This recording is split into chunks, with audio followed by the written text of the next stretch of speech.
give my review impressions of the game now that I'm a good bit of the ways into it, and to just, talk a little bit about what I think of the game, because it's still at the point where a lot of people probably wouldn't think about buying it until it drops in price a good bit. It is a full $60 game, and a lot of people think that it's probably worth probably around 30, but I actually don't.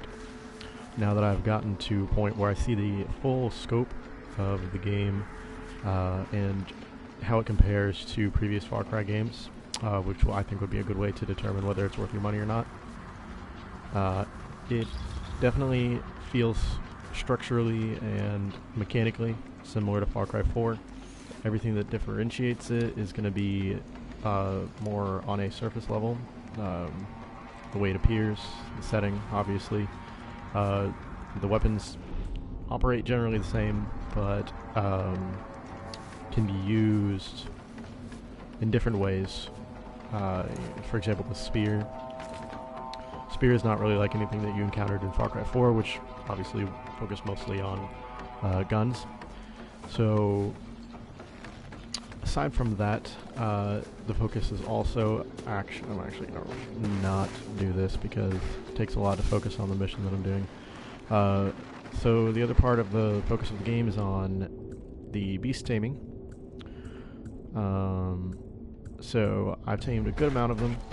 I have finally gotten to the point where I can tame everything, just haven't done that yet, but I've done enough to know pretty much what all that is like and whether it's significantly useful enough, new enough to make this feel like a worthwhile entry.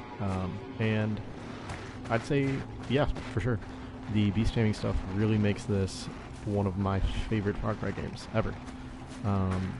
So one thing that is kind of carried over, elephants are basically woolly mammoths, obviously, and you can ride them the same way that you rode elephants. So when you get to a certain point, you can jump on them like so, and thus you are essentially using the only vehicle portions of the game. Because obviously in this setting there are no vehicles, the animals fill that role. You see here a saber-tooth tiger. You can also ride that.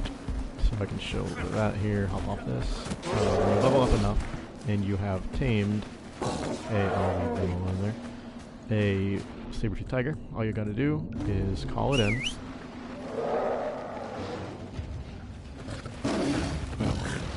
And once it's here, hold square to ride. And so that all kind of operates the same way. You can only ride certain animals that you tame, the larger, more powerful ones.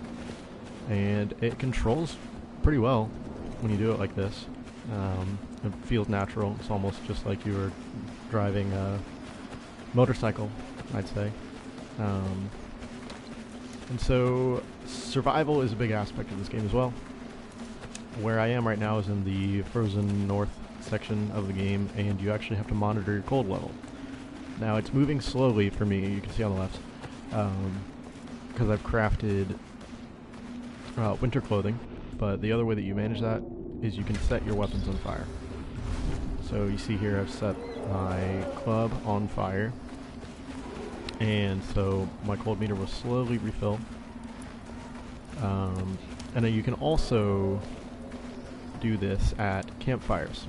Campfires are spread around the map. They are used as fast travel points. Fast travel points are also outposts, your home base, which you build up. I can show that in a little bit. And so I find that really unique and cool. At first it made me not really want to go up here to this part of the map and have something else to worry about aside from just watching your back from all the predators that constantly jump you unsuspectingly. But once I got here and started worrying about this, especially because I have the winter clothes, it was actually quite entertaining. It was engrossing and pulled me in, and you can still do everything that you would down in the southern areas, and the visuals of it are just wonderful. So I've been doing a lot of stuff up here as I get into the later portions of the game, the more difficult areas, like the outpost that I just abandoned. And so, yeah. The other thing I guess to talk about would be specifically the outposts. Those are structurally what makes a Far Cry game what it is a lot of the time, for the past 3 at least, 3, 4, and Primal. The outposts are good, for sure, in this one, but they're very different because you don't have guns. It's a bit harder to focus on stealth. You do have the bow, and you have also different variations of the bow. You have a long bow, which does more damage, but takes longer to draw, and you have the regular bow. And so those are pretty much your only way of using stealth. You have the bow, and then you have shards, which you can throw. Aside from that, there's nothing that really lets you use stealth, and the enemies are very attentive. I played the game on hard difficulty, and I've also, as you see, turned off my minimap to add a little authenticity, so that I'm not just a caveman running around with a little GPS in his hand. But so the outposts are difficult to do stealthily, which kind of takes away from what they are a bit, in my opinion. But overall, the game is great if you just want to run around and check boxes, find animals, craft stuff, and get to 100% and then move on and be done with it. It'll probably give you somewhere around 40 to 50 hours of that to complete everything, depending on how thorough you are and how you choose to play the game. I choose not to fast travel. That will speed things up a lot. And I pretty much just play things naturally, run around the map and do things as I come across them. But it is a sizable game, and if you're looking for something like that, it is worth $60 for sure. Alright, I'll see you next time.